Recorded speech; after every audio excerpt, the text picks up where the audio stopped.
നോക്കൂ, നിങ്ങൾ 9 വർഷങ്ങൾ ഭരിച്ച ശേഷം ഒരു തിരഞ്ഞെടുപ്പിന് 4 മാസം മാത്രം അകലെ നിൽക്കെ കേരളത്തിലെ മുഖ്യമന്ത്രി ശ്രീ പിണറായി വിജയൻ നടത്തിയ ഈ പഞ്ചായത്ത് തിരഞ്ഞെടുപ്പിന് തൊട്ടു മുൻപുള്ള ഒരു പത്രസമ്മേളനമുണ്ട്. ആ പത്രസമ്മേളനത്തിൽ അദ്ദേഹം പറഞ്ഞൊരു വാചകമുണ്ട്. നമ്മളൊക്കെ പ്രതീക്ഷിച്ചത് അദ്ദേഹം സംസാരിക്കുക, ഉമ്മൻചാണ്ടി 5 വർഷം കൊണ്ട് ഈ കേരളത്തിൽ കൊച്ചി മെട്രോ കൊണ്ടുവന്നു, അതുകൊണ്ട് 10 വർഷം ഭരിച്ച ഞാൻ തിരുവനന്തപുരത്തും കോഴിക്കോട്ടും മെട്രോ കൊണ്ടുവന്നിട്ടുണ്ട്, അതുകൊണ്ട് ഞങ്ങൾക്ക് വോട്ട് ചെയ്യണം എന്ന് അദ്ദേഹം പറയും എന്നാണ് നമ്മൾ പ്രതീക്ഷിച്ചത്. അങ്ങനെ പറയാൻ പുതിയ മെട്രോ കേരളത്തിൽ പിറന്നിട്ടില്ല.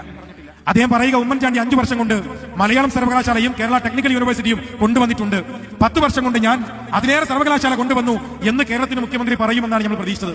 അങ്ങനെ പറയാൻ ഒരു പുതിയ സർവകലാശാലയും അദ്ദേഹം കേരളത്തിൽ കൊണ്ടുവന്നിട്ടില്ല.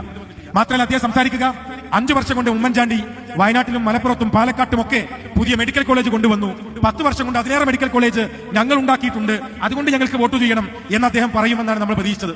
അങ്ങനെ പറയാൻ ഒരു പുതിയ മെഡിക്കൽ കോളേജും ഈ പിണറായി വിജയന്റെ 10 വർഷം കൊണ്ട് കേരളത്തിൽ ഉണ്ടായിട്ടില്ല. നമ്മൾ വിചാരിച്ചത് കേരളത്തിൽ 30-ൽ പരം കോളേജുകൾ ഉണ്ടാക്കിയത് ഉമ്മൻചാണ്ടിയുടെ കാലത്ത് പി കെ അബ്ദുറഹ്മാൻ എന്ന വിദ്യാഭ്യാസ മന്ത്രിയാണ്. 5 വർഷം കൊണ്ട് 30-ലധികം ഗവൺമെന്റ് എയ്ഡഡ് കോളേജുകൾ ഉണ്ടാക്കിയ കേരളത്തിൽ 10 വർഷം കൊണ്ട് ഞങ്ങൾ അതിലേറെ കോളേജ് ഉണ്ടാക്കി, അതുകൊണ്ട് വോട്ട് ചെയ്യണം എന്ന് പിണറായി പറയും എന്നാണ് നമ്മൾ പ്രതീക്ഷിച്ചത്. പക്ഷേ നിർഭാഗ്യവശാൽ ഒരു പുതിയ കോളേജ് പോലും 10 വർഷം കൊണ്ട് പിണറായി വിജയൻ ഉണ്ടാക്കാൻ വേണ്ടി കഴിഞ്ഞിട്ടില്ല. നിർഭാഗ്യവശാൽ 9.5 വർഷം ഭരിച്ച മുഖ്യമന്ത്രി കേരളത്തോട് പറഞ്ഞത്, ഈ തിരഞ്ഞെടുപ്പിൽ നിങ്ങൾ ഇടതുപക്ഷത്തിന് വോട്ട് ചെയ്യണം, കാരണം ഇവിടെ UDF അധികാരത്തിൽ വന്നാൽ ജമാഅത്തെ ഇസ്ലാമി കേരളം ഭരിക്കും എന്ന് പറയാനാണ് അദ്ദേഹം ശ്രമിച്ചത്. ഞാൻ ഇവിടെ ഇരിക്കുന്ന ജനാധിപത്യ വിശ്വാസികളോട് പറയുന്നത്, അത് നിഷ്കളങ്കമായ ഒരു പ്രയോഗമല്ല. നിങ്ങൾക്കറിയാലോ, ജമാഅത്തെ ഇസ്ലാമി ഈ തിരഞ്ഞെടുപ്പിൽ മത്സരിച്ചിട്ടില്ല. ജമാഅത്തെ ഇസ്ലാമി ഒരു രാഷ്ട്രീയ പാർട്ടിയുമല്ല. അവരുടെ രാഷ്ട്രീയ സംഘടനയുടെ പേര് വെൽഫെയർ പാർട്ടി എന്നാണ്. നമുക്കറിയാം, SNDP ഒരു രാഷ്ട്രീയ പാർട്ടിയല്ല. SNDPക്ക് ഒരു രാഷ്ട്രീയ പാർട്ടിയുണ്ട്, അതിന്റെ പേര് BDJS എന്നാണ്. ഏതെങ്കിലും CPM-ന്റെ നേതാവ് BJP-യോടൊപ്പം നിൽക്കുന്ന BDJS-നെ നോക്കിയിട്ട് SNDP BJP-ക്കൊപ്പമാണ് എന്ന് പറയുന്നത് നമ്മൾ കേട്ടിട്ടില്ല.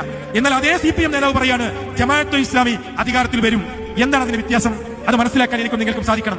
എന്തുകൊണ്ടാണ് ജമാഅത്തെ ഇസ്ലാമി എന്ന ഒരു സംഘടനയുടെ പേര് ഈ കേരളത്തിന്റെ മുഖ്യമന്ത്രി ശ്രീ പിണറായി വിജയൻ 9.5 വർഷക്കാലം ഭരിച്ചിട്ട് 4 മാസം മാത്രം നിയമസഭാ തെരഞ്ഞെടുപ്പിന് അകലെ നിൽക്കുമ്പോൾ ഞങ്ങൾക്ക് വോട്ട് ചെയ്യണം, കാരണം ജമാഅത്തെ ഇസ്ലാമി അധികാരത്തിൽ വരും, UDF വന്നാൽ എന്ന് പറയാനുള്ള കാരണം അവിടെ ഇസ്ലാം എന്ന് പറയുന്ന ഒരു പ്രയോഗമുണ്ട് എന്നത് മാത്രമാണ്. അത് മാത്രമാണ്. അല്ലെങ്കിൽ വെൽഫെയർ പാർട്ടി എന്ന് പറഞ്ഞാൽ മതി.